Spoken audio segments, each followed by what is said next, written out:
Fala galera do YouTube, Jansen Brito, do canal Jansen Brito e as Abelhas.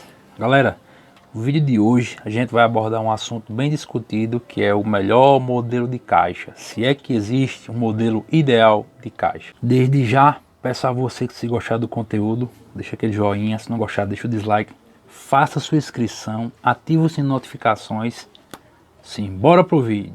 Antes de discutir se existe um melhor modelo de caixa, a gente tem que pensar primeiramente nas nossas abelhas. Então, qual o primeiro ponto a ser discutido? Primeiro, quem é que vai morar nas caixas? É você ou são suas abelhas? Então você tem que se preocupar com o conforto das abelhas nessas caixas. O modelo não importa, desde que ele forneça aquilo que as abelhas necessitam. E é exatamente isso que a gente vai discutir hoje, beleza? Vamos lá. Existem inúmeros modelos de caixas de abelhas nativas. A gente tem um monte aí na internet. Tem gente que dá nome a caixas, né? Tem gente que acha que inventou um modelo de caixa, quando na verdade a gente só replica o que já acontece na natureza. Então, aqui na minha região, por exemplo, é comum abelhas uruçu e jandaíra nidificarem em plantas como a Cesia alpina piramidalis, que é a nossa catingueira, a Espondia tuberosa, que é o umbozeiro. A gente tem também a umburana, né, Commiphora leptofolios.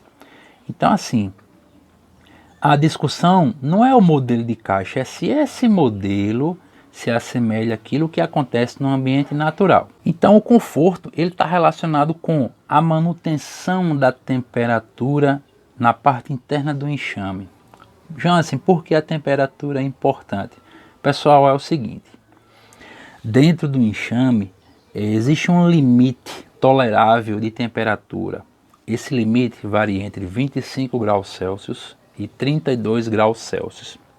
Tudo que fique fora da faixa desse limite vai trazer um prejuízo para as abelhas.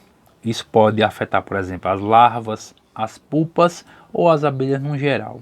Então, quando a gente fala em manutenção da temperatura interna no enxame, na verdade o termo correto seria termorregulação colonial. Esse nomezinho está aparecendo aí. Por que isso é importante?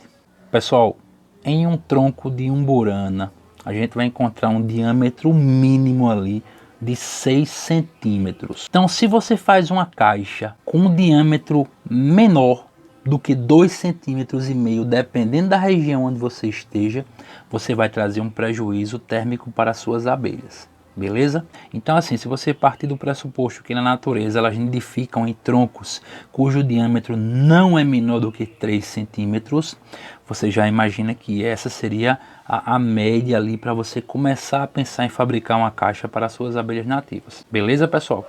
Então, como eu falei, uma variação na temperatura do ninho pode trazer um prejuízo para os ovos, para as larvas, para as pupas e para as próprias abelhas como um todo. Jansen, como assim essa termorregulação colonial? Pessoal, é o seguinte, quando anoitece, dentro do enxame, a temperatura não pode baixar demais.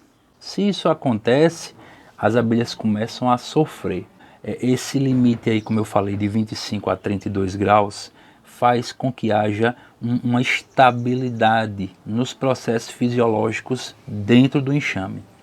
Toda vez que esse limite é alterado por algum motivo qualquer, as abelhas ainda têm uma estratégia. Na verdade, elas têm três. Elas podem, por exemplo, utilizar de alguns mecanismos para tentar manter essa regulação térmica no enxame. E eu vou abordar esses três agora com vocês.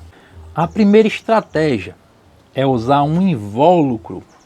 Essa estrutura que vocês estão vendo aí no vídeo, que é formada principalmente por cera, que envolve e protege o ninho e impede, por exemplo, que haja uma oscilação maior de temperatura. Então o invólucro é a primeira estratégia que elas vão utilizar para manter uma temperatura interna estável.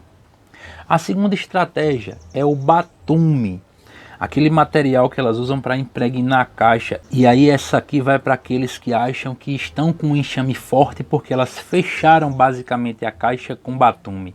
Pessoal, excesso de batume significa dizer que a caixa falhou no mecanismo de conforto térmico. O seu enxame pode até estar forte de fato, mas na verdade ele está gastando essa força excedente para construir essa parede de batume. Isso não é legal, beleza? Então o batume é um material que elas usam geralmente para tapar frestas ou nessa condição aí de manter a temperatura interna no enxame. Então elas vão gastar muita energia procurando material para confeccionar esse batume e isso vai trazer um prejuízo em relação a outras atividades dentro do enxame.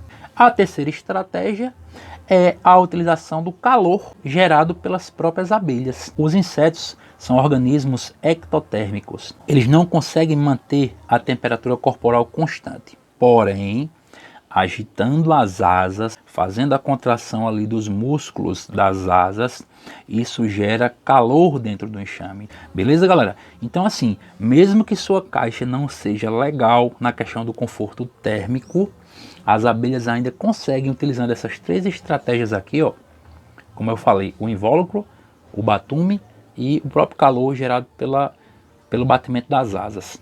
Mas, se você quer evitar isso aí, você faz uma caixa que tenha um padrão mínimo para o conforto térmico das abelhas. Beleza, galera? Então, em relação às caixas, o primeiro ponto a ser discutido foi esse, o conforto térmico. E o segundo ponto, Jansen? O segundo ponto é a funcionalidade. Qual a função principal daquela caixa para um meliponicultor?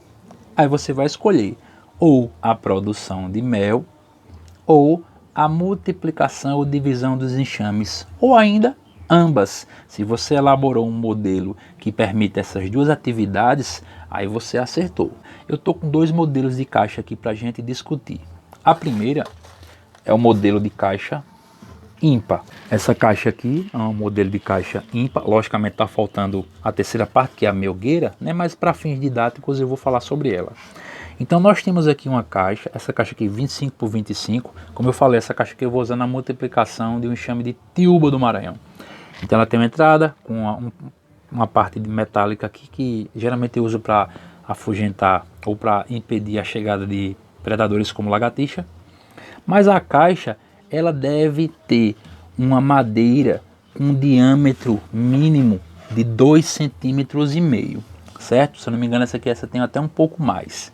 Menos que isso, para a minha região aqui, já começa a causar um conflito aí na questão térmica das abelhas. Então a gente tem uma caixa ímpar, que ela tem um ninho, ela tem um sobreninho, como eu falei, ela já tem uma divisão aqui do poliestileno. A gente tem a tampa, logicamente aqui viria outra parte, que seria a melgueira, e a tampa. Então, uma caixa dessa, para minha região Nordeste, com um diâmetro de 2,5 cm ou um pouco mais, é suficiente para a gente manter aquele conforto térmico das abelhas.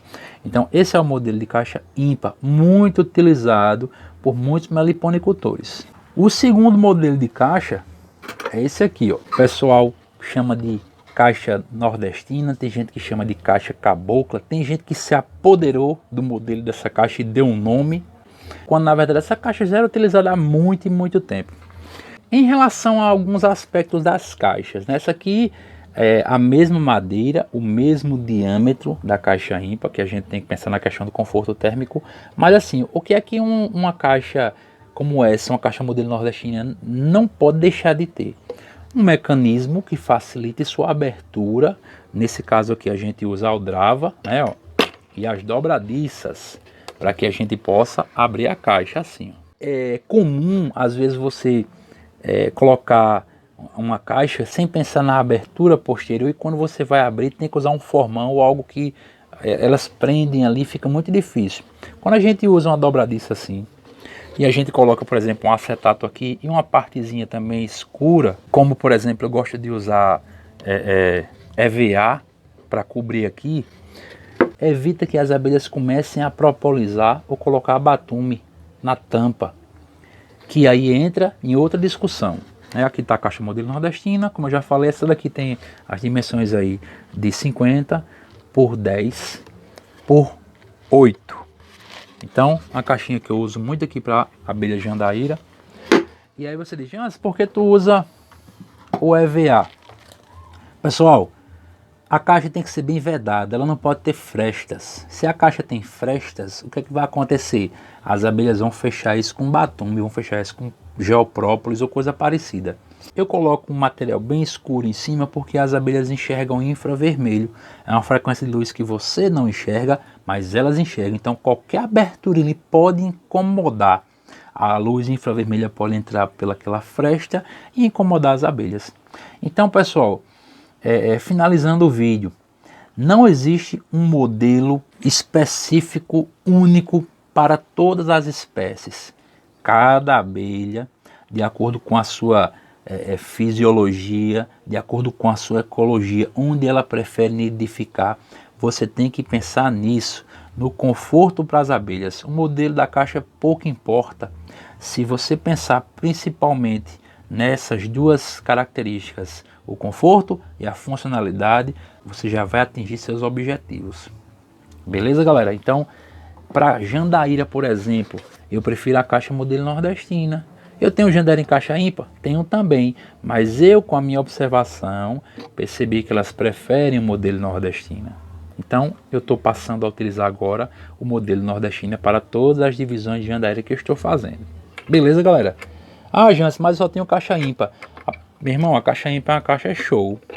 Você pode utilizar a caixa ímpar para diversos tipos de abelhas. Você só tem que perceber que você tem que adequar o tamanho da caixa para cada espécie. Basicamente é isso aí. Você vai fabricar a sua própria caixa para as abelhas. Você não pense no seu bem-estar. Você pensa no bem-estar das abelhas, que o sucesso é garantido. Beleza, galera? Então é isso aí. Um abração a todos. Se gostou do vídeo, deixa aquele joinha. Se não gostou, deixa o dislike. Se inscreve no canal, compartilha o vídeo com teus amigos. O canal está crescendo graças a vocês. Beleza, galera? Um abração a todos, fique com Deus e até o próximo vídeo.